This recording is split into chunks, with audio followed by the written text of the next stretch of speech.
pickled rhubarb. This batch was started on April 24th in a 3% salt solution. It is now May 10th, and it has been in the refrigerator for a couple of days. It has a little bit of a pickle taste like most fermented foods do. It's softer than normal. It still has a little bit of rhubarb flavor to it, and it's a little bit crunchy, and it also tastes a little salty. So I would recommend chopping it up and putting on salads rather than doing something baked with it.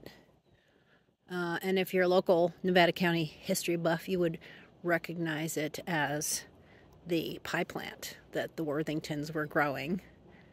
Worthingtons being the folks that have the big, pretty red Victorian house on the golf course.